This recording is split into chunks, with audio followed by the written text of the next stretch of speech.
Microsoft hit a new record high on Wall Street. They'll do whatever he can to capture more of the market. You were like the youngest person to become a billionaire. Is that right? Yeah, in terms of my own, earning it on my own. In the 1980s and 1990s, one company quietly tightened its grip around the digital world. Its software ran on nearly every personal computer. Its founder became the richest man alive, and its dominance was so complete that governments began to fear it. Microsoft was not born as a monopoly. It became one. Founded in 1975 by Bill Gates and Paul Allen, the company began with a simple mission: put a computer on every desk and in every home. By the late 1990s, that vision had largely come true, but at a cost few people understood at the time. Behind Microsoft's clean Windows interface and corporate branding was a fiercely competitive culture, aggressive licensing tactics, secret internal memos, and one of the most dramatic antitrust battles in American history. Bill Gates was often portrayed as a genius programmer turned philanthropist. But long before the charity work and global health initiatives, there was another era, one defined by domination, legal warfare, and a relentless drive to crush competition. This is the darker side of Microsoft's rise. In 1980, Im approached a small company called Microsoft to supply an operating system for its new personal computer. Microsoft didn't have one, but Bill Gates saw an opportunity. Instead of selling software outright, he negotiated a licensing deal that allowed Microsoft to retain ownership of the system, later known as MS-DOS. That single decision changed everything. When IBM PCs exploded in popularity, other manufacturers began building IM-compatible machines. And because Microsoft had retained licensing rights, every compatible computer needed MS-DOS. Microsoft wasn't manufacturing hardware. It was controlling the software layer beneath it. By the late 1980s, Microsoft's Windows operating system became the gateway to personal computing. Developers had little choice but to build for Windows. Consumers had little choice but to buy it. Gates understood leverage early.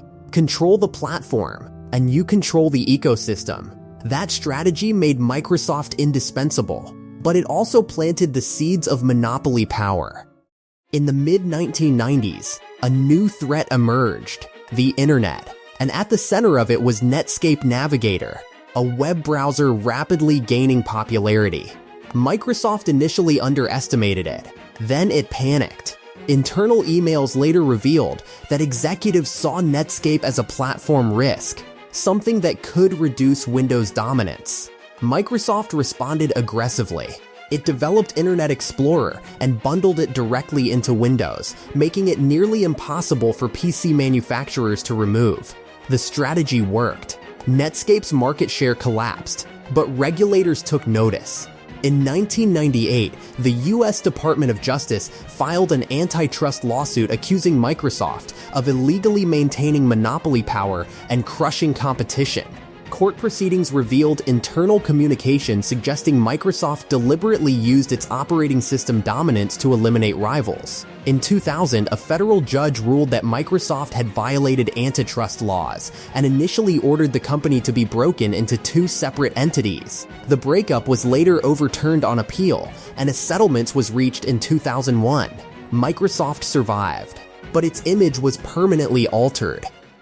Former Microsoft employees from the 1990s often described a culture of internal competition bordering on hostility. Performance reviews ranked employees against one another in a system critics called stack ranking.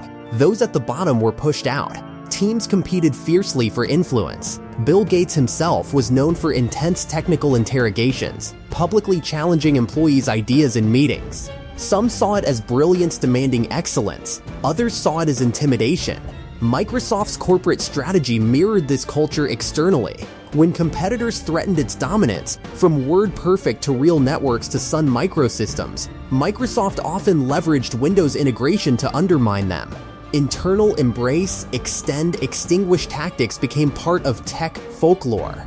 Microsoft would adopt open standards, extend them in proprietary ways, and make competitors incompatible. The approach was effective. It also deepened suspicions that Microsoft valued control above all else. By the early 2000s, many startups feared not just competition from Microsoft, but absorption or annihilation. As Microsoft tightened its grip over PC software, innovation in certain sectors slowed.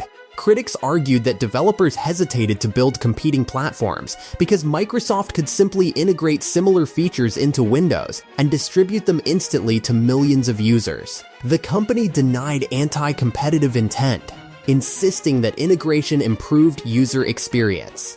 Yet lawsuits from companies like Sun Microsystems and Real Networks accused Microsoft of using secret APIs and preferential treatment for its own products. The European Union launched its own investigations in the early 2000s, ultimately fining Microsoft billions of euros for anti-competitive practices related to Windows Media Player bundling and server interoperability. Regulators forced Microsoft to offer alternative versions of Windows in Europe. The message was clear. Dominance at that scale required oversight. Bill Gates stepped down as CEO in 2000, handing leadership to Steve Ballmer. But the legal battles continued for years. Microsoft was no longer just a software company. It had become a symbol of unchecked tech power. By the mid-2000s, Bill Gates began shifting public focus. In 2006, he announced he would gradually step away from daily operations at Microsoft to dedicate more time to the Bill and Melinda Gates Foundation. The foundation would go on to become one of the largest philanthropic organizations in history, funding global health initiatives, vaccine programs, and education reform. Gates' public image transformed from ruthless tech titan to global humanitarian, yet critics questioned the influence that level of wealth created. The foundation's investments sometimes intersected with corporate interests. During the COVID-19 pandemic, Gates became both widely praised and widely criticized as conspiracy theories spread about vaccine influence and global health policy. While many of these claims were baseless, they reflected broader public discomfort with concentrated power. Even in philanthropy, Gates' legacy became dual-layered. One side remembered the aggressive monopolist, the other celebrated the philanthropist. Both are part of the same story. In 2014, Satya Nadella became CEO, marking a cultural shift. Microsoft pivoted toward cloud computing with Azure, open source collaboration, and enterprise services. The company adopted a more cooperative public posture, even embracing Linux, once considered an enemy. Under Nadella, Microsoft regained market admiration.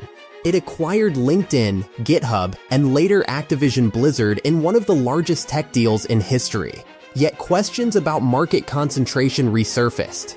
The cloud computing market became dominated by three giants: Microsoft, Amazon, and Google. Government contracts, including defense and intelligence partnerships, expanded Microsoft's influence further. While the tone softened, the scale of power grew. Today, Microsoft is again one of the most valuable companies in the world. But unlike the 1990s, it operates with greater regulatory awareness. The company learned from its antitrust battle. It now moves strategically, often avoiding overt confrontation. But its infrastructure runs much of the digital economy, from corporate email servers to cloud databases to gaming networks. Power doesn't always look aggressive. Sometimes it looks integrated. Microsoft's story is not simple. Bill Gates was undeniably brilliant. His early strategic decisions reshaped computing forever. But the same strategies that built Microsoft's dominance also triggered one of the most significant antitrust battles in modern history. The browser war, the bundling tactics, the internal culture, they left a legacy that still shapes how regulators approach big tech today. Without Microsoft's legal defeat in the early 2000s, the regulatory landscape for companies like Google, Apple, and Amazon might look very different. In many ways, Microsoft was the prototype. It showed how platform control can become market control. It demonstrated how dominance invites scrutiny, and it proved that survival sometimes requires reinvention. Bill Gates' legacy includes both technological revolution and aggressive monopoly tactics. History rarely offers pure heroes or villains, but one thing is certain: Microsoft didn't rise by accident. It rose through strategy, leverage, and a willingness to fight, in courtrooms as fiercely as in code.